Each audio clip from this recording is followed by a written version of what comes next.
Hi అండి, అందరికీ నమస్కారం. నిన్న రిలీజ్ అయినటువంటి నాగబంధం చిత్రం ఎలా ఉంది అనేది ఒక సామాన్యుడి రివ్యూ లాగా, సామాన్యుడి సినిమాకెళ్ళొస్తే ఏ విధమైనటువంటి అనుభవాల్ని పంచుకుంటాడో అదే విధంగా మాత్రమే చూద్దాం. మరి ఇన్ డెప్త్‌గా చెప్పేంత సినిమా నాలెడ్జ్ మనకి లేదు. సో, ఫస్టు కథ విషయానికొచ్చాము అంటే, నాగబంధం ద్వారా బంధించబడ్డటువంటి ఒక అతీంద్రియ శక్తిని సాధించాలంటే 2 వస్తువులు అవసరం అవుతాయి. ఆ 2 వస్తువులేంటి? అవి పొందడానికి విలన్లు ఎలా ప్రయత్నించారు, ఆ ప్రయత్నంలో భాగంగా హీరోకి వాళ్ళు ఎలా ఎదురుపడ్డారు, తర్వాత వాళ్ళ మధ్య జరిగినటువంటి సంఘర్షణ ఏంటి అనేది ఈ చిత్రం యొక్క కథ. ఇందులో ముఖ్యంగా అంటే పురావస్తు శాఖ అంటాం కదా, ఆర్కియాలజీ డిపార్ట్మెంట్ అంటాం. ఆర్కియాలజీ డిపార్ట్మెంట్ హోల్ ఇండియాకి హెడ్గా జగపతి బాబు గారు చేశారు. ఆయన పాత్రకి అయితే చాలా మంచి స్కోప్ ఉన్నటువంటి పాత్ర, కథకి బాగా కనెక్ట్ అయిపోయినటువంటి, పూర్తి స్థాయిలో కనెక్ట్ అయినటువంటి పాత్ర అని చెప్పచ్చు. కథకి హీరో పాత్ర కంటే కూడా ఎక్కువగా కథకి పూర్తి స్థాయిలో కనెక్ట్ అయినటువంటి పాత్ర అంటే జగపతి బాబు గారిది అని చెప్పచ్చు. ఆ రోల్కి కూడా ఆయన న్యాయం చేశాడు. ఆ తర్వాత హీరో పాత్ర దగ్గరికి వచ్చేసరికి కొన్ని భావోద్వేగ సన్నివేశాల్లో ఆయన చేసినటువంటి నటన మనకి చెప్పాలి అంటే కొన్ని సీరియల్స్ని మనకి గుర్తు చేస్తాయి. మరి నటన విషయంలో డైరెక్టర్ ఎక్స్ట్రాక్ట్ చేయలేకపోయాడా, లేదంటే ఈయన కొంచెం నటనని స్కిల్స్ పెంచుకోవాల్సిన అవసరం ఉందా అనేది మనం విమర్శించకూడదు, వాళ్ళకే తెలియాలి. బట్ నటన విషయంగా మాత్రం కొన్ని సన్నివేశాల్లో బాగానే నటించాడు. బట్ భావోద్వేగంతో కూడుకున్నటువంటి సన్నివేశాల్లో మాత్రం పూర్తిగా డల్ అని చెప్పచ్చు. అలాగే నభా నటేష్ పాత్ర కూడా కొంతవరకు కీలకమైనదే కథకి. ఆమె పాత్రకైతే ఆమె న్యాయం చేశారని చెప్పచ్చు. ఇంకో 2 హీరోయిన్లు ఉన్నారు, వాళ్ళ పాత్రలు జస్ట్ అలా ఉండాలి కాబట్టి ఉండాలి అన్నట్లు. ఒక పాత్ర మాత్రం కథకి చాలా ఇంపార్టెంట్ అయినప్పటికీ కూడా, హీరోయిన్కి చెల్లెలుగా చేసినటువంటి ఒక పాత్ర కథకి చాలా ఇంపార్టెంట్ అయినటువంటి పాత్ర అయినప్పటికీ కూడా రాసుకున్నటువంటి విధానం వల్ల, అంటే బిగినర్స్ మిస్టేక్స్ అంటారు కదా, చాలా మంచి సీన్స్ యాక్చువల్గా మన కళ్ళకు కనిపిస్తున్నది ఒక అద్భుతమని మనం ఫీల్ అవ్వటానికి, ఆ అద్భుతం మన గుండె వరకు చేరడానికి చాలా డిఫరెన్స్ ఉంటుంది. అంటే భావోద్వేగాల్ని టచ్ చేయగలగాలి డైరెక్టర్ అనే వ్యక్తి. కానీ అదైతే పూర్తిగా విఫలమైపోయిందని చెప్పొచ్చు. ఒక అద్భుతమైన ఫైట్ జరుగుతూ ఉంది అని అనుకుంటాం, కానీ అందులోకి మనం ఇన్వాల్వ్ అవ్వలేం. ఒక అద్భుతమైనటువంటి ఎమోషన్స్తో కూడుకున్నటువంటి బాధాకరమైనటువంటి సంఘటన జరుగుతుంది అని అనుకుంటాం, కానీ ఆ ఎమోషన్ని మనం ఫీల్ అవ్వలేం. ఎమోషన్స్ని ఎక్కించడం పైన ఈ 3 గంటల 10 నిమిషాల్లో యాక్షన్ సీక్వెన్స్ ప్రతిదీ కూడా సగం సగం కట్ చేసి ఎమోషన్స్ని ఎక్కించడం పైన, ఎమోషనల్గా ఇన్ డెప్త్, అంటే ఫర్ ఎగ్జాంపుల్ ఒక చెల్లి చనిపోతున్నప్పుడు అన్నపడే బాధ మనకి గుండెల్లోకి వెళ్ళాలి అంటే వాళ్ళ మధ్యన ఉన్నటువంటి అనుబంధాన్ని ఒక 4-5 మంచి సీన్స్ ద్వారా అట్లీస్ట్ 2-3 మంచి సీన్స్ ద్వారా అయినా ఒక బేస్ ప్లాట్ఫామ్ వేసుకోవాల్సి ఉంటుంది. అలాంటి ప్లాట్ఫామ్ వేసుకోవడంలో అంటే ఇందాక చెప్పాం కదా, బిగినర్స్ మిస్టేక్స్ అనేవి స్పష్టంగా కనిపిస్తాయి.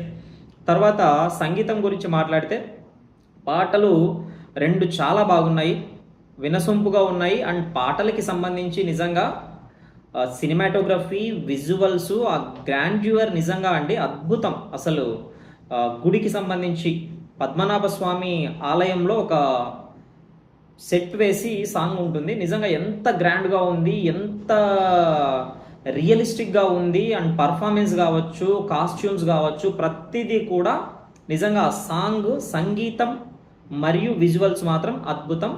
ఇంకా విజువల్స్, గ్రాఫిక్స్, యాక్షన్ సీక్వెన్స్లో కావచ్చు, లేదంటే జనరల్ సీక్వెన్స్లో కావచ్చు, సెట్టింగ్స్ కావచ్చు, ఇవన్నీ కూడా గ్రాండ్యూర్ కోసం చాలా ప్రయత్నించారు. ఆ ప్రయత్నం 50% ఆఫ్ ది సీన్స్లో మాత్రం బాగా కనిపిస్తుంది.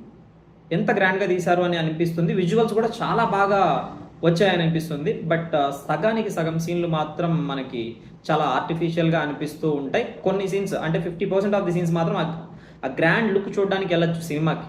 అంత అద్భుతంగా విజువల్స్ పైన కూడా ఫోకస్ పెట్టారు. అంటే ఒక కొత్త టీం, పెద్ద సినిమాలు తీసినటువంటి అనుభవం లేనటువంటి టీం ఈ మాత్రం చేశారంటే మాత్రం నిజంగా అద్భుతం అనే చెప్పాలి. ఆ తర్వాత ఈ డైరెక్షన్ డిపార్ట్మెంట్కి సంబంధించి నిజంగా ఎమోషన్స్ హార్ట్లోకి తీసుకెళ్లడంలో విఫలమైపోయారు. అలాగే కొన్ని సీన్స్ అనవసరంగా ఇరికించారు. అంటే ప్రాపర్ రీజన్, ఒక సాలిడ్ రీజన్, ఒక పెద్ద యాక్షన్ సీక్వెన్స్ జరిగినప్పుడు దానికి ఒక సాలిడ్ రీజన్ అనేది ఉండాలి. బట్ అలాంటి రీజన్ ఇవ్వడంలో కూడా విఫలమైపోయారు అని చెప్పొచ్చు. అంటే ఎక్స్‌పీరియన్స్ లేనటువంటి ఒక విషయం అనేది ఇక్కడ స్పష్టంగా కనిపిస్తుంది. చాలా పెద్ద ప్రయత్నం చేసిందైతే చాలా పెద్ద ప్రయత్నం. అందులో ఆ పెద్ద ప్రయత్నంలో కూడా కొన్ని కొన్ని అద్భుతాలు చేశారు. లైక్ క్లైమాక్స్ సీన్ చాలా బాగా తీశారు. బట్ అసలు నాకైతే నిద్రొచ్చింది. చాలా ఓపిక చేసుకొని చూడాల్సిన పరిస్థితి వచ్చింది. అంత లెంత్ తీశారు. చాలా బాగుంది అనుకునే లోపే సాగిపోతా ఉంటుంది. కాబట్టి నేను చెప్పేదేంటంటే మూవీ టీమ్‌కి ఇప్పటికైనా ఆలస్యం అయిపోయింది ఏమీ లేదు. అట్‌లీస్ట్ ఒక 20 మినిట్స్ సినిమా ట్రిమ్ చేసేయొచ్చు. ట్రిమ్ చేస్తే నిజంగా సినిమాకి చాలా పాజిటివ్ ఫీడ్‌బ్యాక్ ఉంటుంది. అలాగే మనము ఇంకొన్ని పాత్రలు విలన్ పాత్ర నటన పర్లేదు. హీరోతో కంపేర్ చేసుకుంటే విలన్ పాత్ర నటన కొంచెం బాగా అనిపించినప్పటికీ కూడా ఆయన వాయిస్ ఉంటుంది కదా! ఈ నార్త్ నుంచి వచ్చిన వాళ్ళందరికీ కూడా వాయిస్ ఏదైతే ఉంటుందో అది రొటీన్‌గా అంటే పాతకాలం నుంచి మనకు కొంచెం ఆర్టిఫిషియల్‌గా అనిపిస్తుంది. కొంచెం కృత్రిమంగా అనిపిస్తుంది ఆ వాయిస్ మనకి. అంటే అలాంటివే అన్నమాట. సినిమాలోకి మనం ఇన్వాల్వ్ అయిపోకపోవడానికి కారణం ఏంటి అంటే ఇక్కడ అతను మంచి నటుడైనప్పటికీ కూడా వాయిస్ అనేది మనకి ఆర్టిఫిషియల్‌గా అనిపించినప్పుడు మనకి ఇన్ డెప్త్ ఫీల్ అనేది ఉండదు.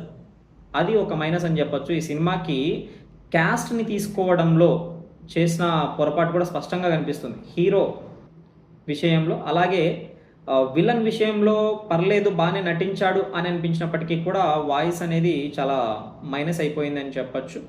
ఈ విధంగా సినిమా అనేది ఓవరాల్‌గా కథ అయితే రొటీన్ కథే అయినప్పటికీ కథనం బాగుంటే బాగుండేది. బట్ స్లోగా ఉంది. ఏది ఏమైనా కూడా ఇంత విజువల్ గ్రాండ్యూర్‌ని అయితే ఒకసారి సినిమా ప్రతి ఒక్కరు చూడాలి. ఫ్యామిలీతో వెళ్ళిన ఆడియన్స్ కొంచెం స్లో నరేషన్‌ని కూడా ఓకే బేర్ చేయగలరు. కాబట్టి ఫ్యామిలీ ఆడియన్స్ వెళ్ళి చూడొచ్చు అని అనుకునే లోపే ఇంకో చిన్న మైనస్ కూడా ఉంది. ఏంటంటే ఇంటర్వెల్ సీక్వెన్స్‌లో అండ్ క్లైమాక్స్‌లో వైలెన్స్ చాలా ఎక్కువగా ఫ్యామిలీ ఆడియన్స్‌కి కొంచెం ఇబ్బందిగా అనిపించే స్థాయిలో వైలెన్స్ కూడా ఉంది. ఏది ఏమైనా కూడా సినిమా మొత్తానికి మన అభిప్రాయం వన్ టైమ్ వాచ్ అని చెప్పొచ్చు.